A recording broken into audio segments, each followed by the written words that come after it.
Hi everybody and welcome. Today I'm going to tell you how you can easily check where exactly are you now.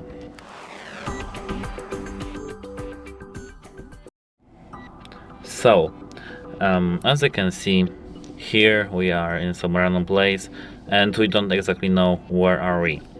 So at first we have to click this arrow icon here, and as you can see, this is the place where I am. But to have this marker where you are, you have to allow access for Google Maps to have your location. To do so, you have to type Google Maps here.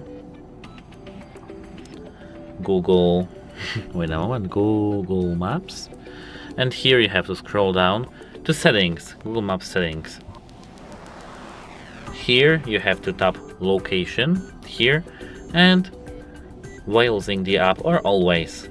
Here precise location, you have to check it to have your precise location on the maps.